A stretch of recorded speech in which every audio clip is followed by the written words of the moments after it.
Man of Steel 2 is a reboot. Henry Cavill's Superman origin story changing. Now, my question here is that if they're going to change it, first of all, he's older now, so he can't play both young. Are they going to do flashbacks and completely redo the origin story for the beginning? Are Ma and Pa Kent going to be different? Is it going to have Kevin Costner and Diane Lane like it had in the original movie? But it seemed like the big thing that they were worried about changing here was more about.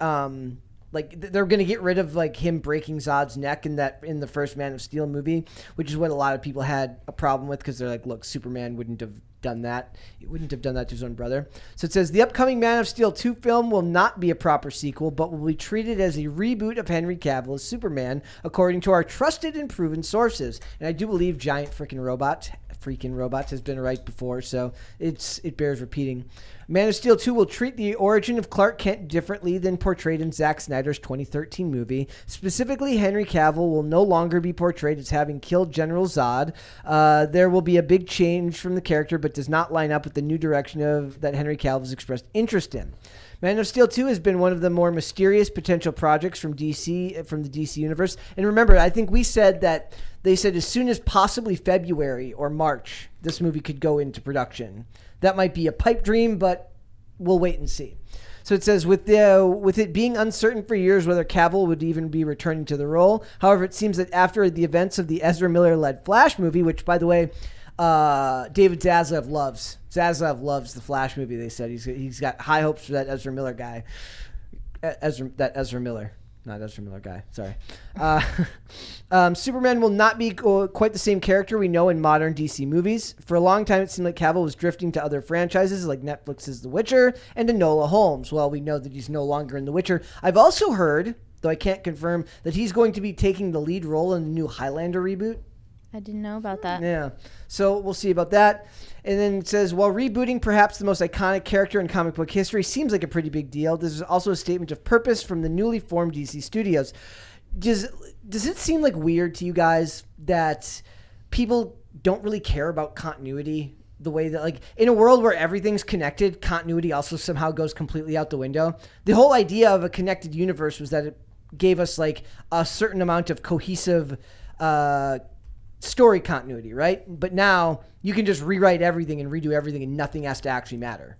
This sentence at the end of the article really says the quiet part out loud about superhero films and comic book adaptations that really annoys me the most.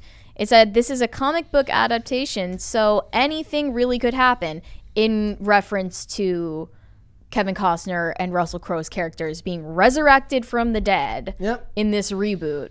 It's not a reboot if you're giving it the same title. Again, we don't know if it's going to be the same title, and you're using the same actor to play this character. Man of Steel 2, as far as I know, is just a working title because it is Henry Cavill in the role again. In the first movie, it was called Man of Steel. I don't know if it will actually be called Man of Steel 2. It'll just probably get a catchier name, I'm sure. So it's just interesting to me that most of the things where the whole point of a connected universe, to me, at least what I thought the appeal was, is that you could involve some type of continuity, but now it's the whole point of a connected universe is that you don't have to actually establish any rules whatsoever. Yeah, it needs to at least have an internal logic.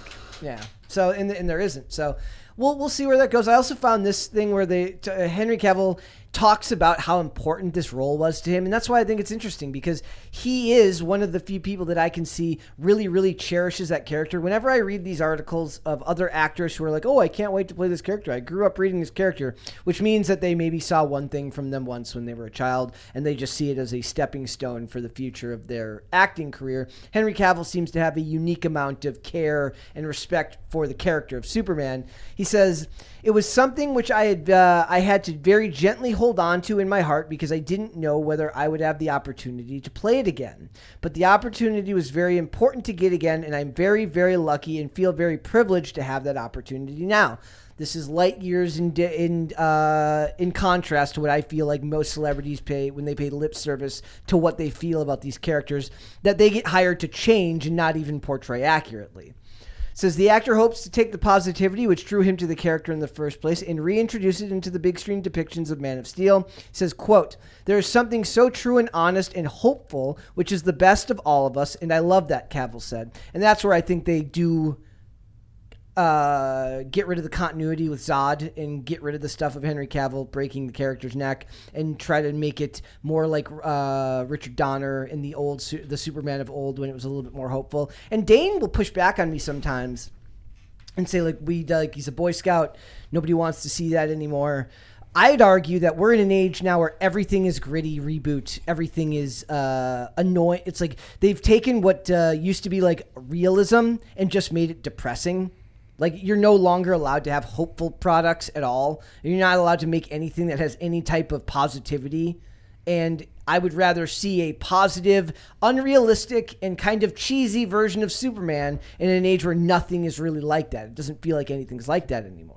Is the tone that was so serious and gritty to the first Man of Steel the reason why it wasn't well liked? Yeah. They didn't feel like it felt like Superman. And then the argument they make to the contrary is like, look, it's hard to do that because he's so overpowered, and that the really, really corny, over-the-top positive attitude doesn't resonate with people anymore. But I think we're starved for that type of content now. Like, in a world full of depressing, gritty reboots, be the one that's a little bit more positive and gives you something to leave the theater feeling hopeful about. It reflects the type of person Henry Cavill is as well. Yeah. That's why he would be better able to play that type of Superman, because he seems to have an optimistic, strong will in his personal life. Yeah.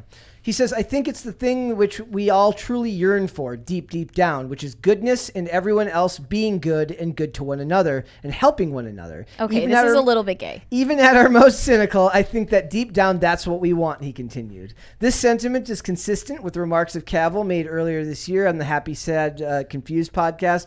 The character means so much to me. It's been 5 years and I never gave up hope. How can you not love this guy? Okay. Come on. And optimistic, hopeful, light tone or a dark, gritty one, I want one thing to be consistent. Can we just have a clear good and clear evil? Yeah. And the clear good guy can fight against a clear Bad evil guy. I am sick of the deconstruction of heroes and like, oh, are they a good guy or the bad? Like, I am sick of deconstructing heroes down to baser levels where they try to fumble around the idea of some type of character deconstruction, which usually always ends up crappy anyways when they do it in Hollywood. So I feel like Hollywood doesn't want there to be like a pure good and evil. No, they don't. Like They want you to identify with the villain and criticize the heroes. Well, intentions. and if we set like a moral standard, like there is a right thing to do in a scenario, which Hollywood doesn't want to have to do, then they are always going to be held up as hypocritical more than they already are. That's the Ryan Long skit about superhero, like international superheroes, where they're like, let's go to this guy's locked this woman in his house, and they're like, let's go get him. They're like, it's in another country. It's like, oh well, it's just their culture. It's different. It's different there. You don't understand. So it's crazy because some people actually think that way, and I've met them and talked to them. Like, one time, actually, I got into this argument with a class on bioethics I was taking in high school, and I mentioned like how there are objectively things that are wrong, and I was like, for instance, FGM. That's something that's so obviously wrong that is normalized in another culture that we should oppose. And then literally everyone else in the room was like, "Ooh, I don't know about that, sweetie." Which also, like, how would you not know about that? I think because we're so afraid, like, we've been told that, like, especially Western values are bad and oppressive. So to be like, yes, but I grew up with them and I personally feel like that is a standard that is unacceptable.